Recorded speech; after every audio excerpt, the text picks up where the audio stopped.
¿Qué tal, amigos? Bienvenidos a una nueva entrevista en Punto Convergente TV, el programa institucional de la Universidad Católica Argentina. Hoy tenemos un invitado que no vino nunca en estos 4 años de programa, pero pudimos concretar, se hizo un espacio para acercarse aquí a la biblioteca de la UCA. Estamos con José María Guerra. José, ¿cómo estás? Bienvenido a Punto Convergente. Bueno, es un gusto después de tanto tiempo, como decís, Federico, poder encontrarnos y poder charlar un ratito en el programa. Bueno, José María es egresado de la universidad, docente de la universidad, da filosofía, también fue ex rector del Colegio Santo Tomás, así que tiene una larga experiencia dentro de nuestros pasillos. Pero además lo quiero presentar porque dentro de sus cargos, él es youtuber. Entonces es una de las cosas que me llamó mucho la atención sobre el contenido que él publica. Así que, ¿qué te parece si le contamos a la gente que está del otro lado cuál es tu proyecto en redes sociales? Sí, concretamente es un proyecto que nació de manera accidental, ¿no? Nació en el ámbito o en el tiempo de la pandemia, cuando tuvimos que en muy poquitos días pasar a la virtualidad. En ese momento yo tenía un canal de YouTube donde iba subiendo cada tanto algún contenido, pero nos vimos con la necesidad de transmitir las clases que antiguamente dábamos de manera presencial, de manera virtual. Y se me ocurrió, es decir, por gusto también, ¿no?, de armar videos, etcétera, hacer pequeños videos, yo les llamo cápsulas de contenido, de mis clases de filosofía. Lo que pasa es que en mis clases de filosofía, una de las cosas que vengo haciendo desde los 90, ¿no?, de hace muchos años, es trabajar con música especialmente, también con películas, con series, pero sobre todo con música, como un modo de llegada de la filosofía a los jóvenes, a los adolescentes, tanto en el colegio como en la universidad, buscando canales de encuentro y para tratar temas profundamente existenciales: el amor, la muerte, el sentido de la vida. Así que en ese tiempo de la pandemia dije, bueno, ¿y qué pasa si también subo no solamente mis cursos de filosofía, sino también alguna interpretación de canciones? Y bueno, y eso se disparó. Muy rápidamente superaban las 100.000 vistas los videos que iba subiendo y sobre todo, más allá de la cantidad, los comentarios. Los comentarios me permitían llegar, por un lado, a aquel público que ahora estaba encerrado en sus casas y en el cual me tenía que vincular y el Zoom a veces no bastaba, pero por otro lado también a un público internacional que tal vez nunca hubiera pisado la universidad por la distancia o hasta incluso por cuestiones de pensamiento propio, y que ahora tenía un canal abierto de comunicación espectacular. ¿Cuál fue la repercusión con tu entorno, por ejemplo, de compañeros docentes, cuando les contaste y se dieron cuenta que vos tenías esto? Bueno, les llamó mucho la atención, ¿no? Es decir, les llamó mucho la atención al principio. Algunos obviamente miraban como de confianza: ¿dónde va a llegar esto? O ¿cómo lo vas a lograr? Los que me conocían sabían que de alguna manera iba a hacer esto siempre sin perder la propia identidad, con una apertura que me caracteriza al enfrentar temas problemáticos, polémicos de la actualidad, pero siempre a partir de los lineamientos que me formaron en esta Universidad Católica, este ideario y una visión muy, muy tradicional, ¿no? Es decir, del pensamiento cristiano, ¿no? Es decir, el humanista y cristiano, ¿no?, que es nuestro ideario. Y por eso es que empezaron a entusiasmarse también. De hecho, más de un colega empezó a utilizar estos videos, sobre todo los de contenidos, como disparadores para dar clases en sus colegios. Y me ha llegado a pasar que alumnos de primer año de la UCA, de la universidad, ya me conocían a través de las redes primero, antes de conocerme personalmente, ¿no? Y habían llegado a través del colegio o directamente a través de las distintas redes, ¿no? Porque todo empezó con YouTube, pero bueno, continué también por otros canales. Una vez que salimos de la pandemia, ¿continuaste con el proyecto? ¿Cómo fue el ida y vuelta con los chicos? Porque ahí no los veías, ¿no? Estaban cada uno en su casa, con el cuadradito de la pantalla. Termina la pandemia, nos volvemos a encontrar cara a cara. ¿Cómo es el vínculo y cómo seguís con esos contenidos? Continuamos. Obviamente que realmente me di cuenta de que estaba llegando, como decía al principio, ¿no?, un público que hubiera sido imposible llegar de otra manera, ¿no? Entonces, por un lado, continué con esos vínculos, con altibajos, con momentos de mayor atención, menor atención. Obviamente que la presencia en las redes y en YouTube en particular de todos durante la pandemia era mucho mayor que luego, ¿no?, cuando nos reinsertamos en la vida laboral o en la vida de estudio. Pero pero también me siguió fortaleciendo el núcleo, el trabajo con mis alumnos en clase. Los videos de contenidos sirvieron como un soporte tecnológico para las clases. Entonces yo doy los temas, los discutimos, los analizamos y sé con tranquilidad que ellos tienen la posibilidad después de recurrir a los videos en YouTube para mejorar sus apuntes, para analizar sus dudas, para hacer sus comentarios y poder a través de las redes seguir conectados. Con lo cual en ese sentido avanzó. Y por el otro lado también generar cierto entusiasmo o cierta curiosidad por un profesor de filosofía que se basa en el pensamiento especialmente de Santo Tomás de Aquino, pero que analiza canciones de La Renga, de Megadeth o de Iorio, ¿no? Con el cual hasta pude tener una entrevista por allí.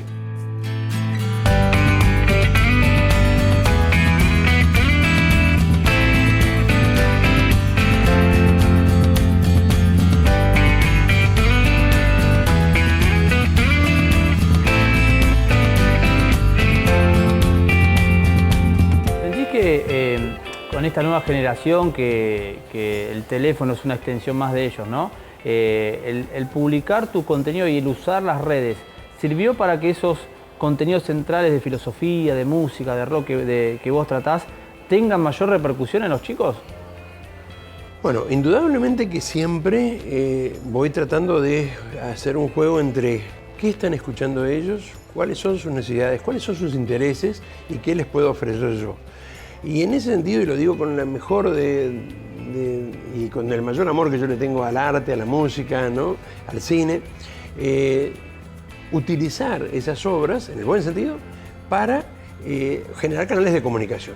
Por eso es que la idea no es imponerles o presentarles un estilo musical, un estilo de hacer cosas, sino a partir de lo que ellos escuchan, de lo que ellos hacen, poder entonces sí yo hacer un análisis crítico, siempre tratando de mostrar lo que hay de positivo, ¿no? En la reacción, en la rebeldía, en la preocupación por plantear ciertas cosas que antes no se hablaban, pero paralelamente también poder decir, bueno, mi pensamiento, poder tratar de iluminar desde no solamente mis ideas, sino fundamentalmente, ¿no?, las ideas de los grandes filósofos clásicos y los grandes representantes de la filosofía cristiana. Por eso es que, por ejemplo, si bien vas a encontrar en mi canal un montón de videos de rock que allá cuando comencé, ¿no? Es decir, eran muy escuchados por los chicos, también te vas a encontrar con análisis de trap, ¿no? O de reggaetón, o de otros estilos en los cuales hoy en día los chicos se ven a veces más representados.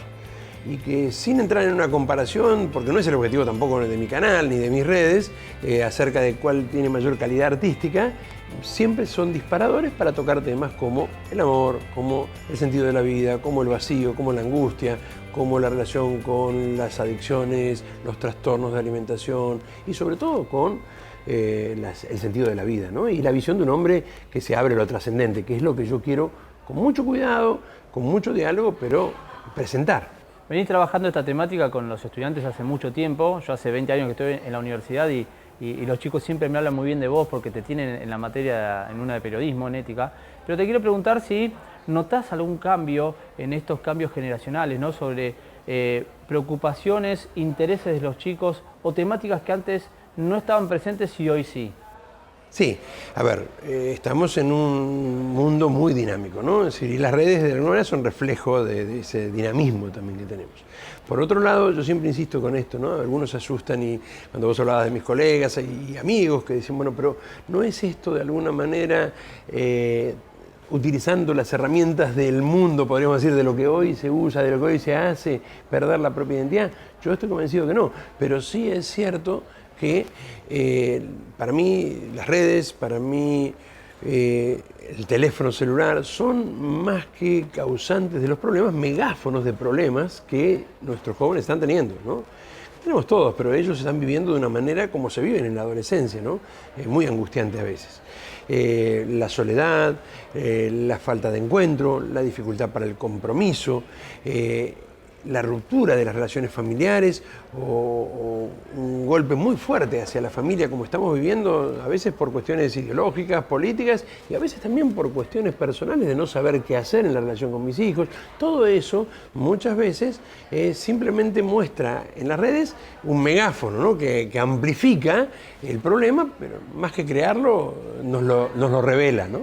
Y por eso creo que es fundamental estar allí, ¿no? Y estar allí supone conocer estas cosas y tratar de invertir el sentido, aún sabiendo críticamente que jugamos con armas difíciles, ¿no? Pensá que soy un profesor de filosofía que tiene que apuntar a la contemplación, al silencio, a la meditación, en un mundo que tiene de atención 3 segundos, ¿no? O 4 segundos, que en un TikTok para después que el alumno ya lo perdiste, ¿no? Entonces, ¿cómo llegarles en esos segundos? Y bueno, es difícil. Y cada vez implica un mayor proceso de adaptación y de replantearse cosas, sin por eso dejar de hacerlo, como lo hacen muchos, no soy único en esto, sin por eso dejar de transmitirle aquellos valores y aquellos principios y aquellos medios que apuntan a la formación personal, ¿no? Es espectacular en un TikTok de 25 segundos movilizar a un tiempo de contemplación, de meditación, de encuentro, que a lo mejor les lleva horas, y utilizar el TikTok para eso también, ¿no? Ahora, ¿que han ido cambiando? Sí. ¿Que cada vez la fugacidad es mayor? Sí. Y que de alguna manera detrás de eso hay una intencionalidad que no está en los mismos adolescentes, ¿no? Sino que a veces también está en un mercado que aprovecha esto para mantenernos atados, para manipularnos, para imponernos ciertas formas de vivir, de pensar y de consumir que nos hacen perder la propia identidad y nos dejan a veces desnudos también. Y desgraciadamente cada vez más pequeños.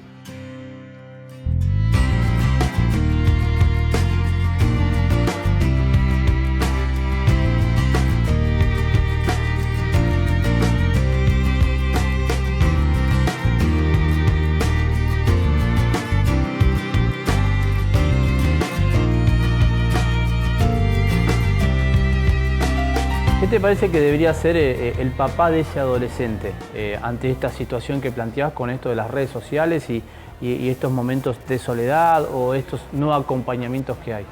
Bueno, yo creo que indudablemente la familia tiene, además de responsabilidades, derechos, ¿no? Inalienables, ¿no? En respecto a la educación de los propios hijos, ¿no? Y a su vez esos derechos también implican responsabilidades, ¿no? Y en esas responsabilidades la fundamental es el estar.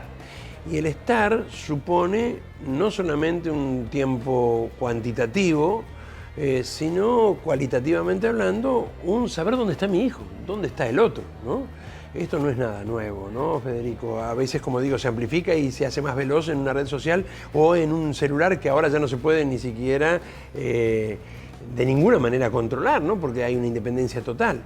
En un celular en donde, como diría Byung-Chul Han, es decir, la díada ya no es la televisión y yo, ya no es internet y yo, es el celular y yo con el cual nos bastamos.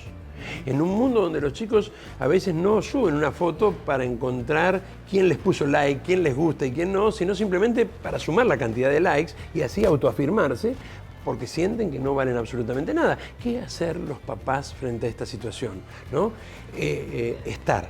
Y estar significa conocer lo que ellos hacen, ver lo que ellos ven, escuchar lo que ellos escuchan para después juntos poder dialogar.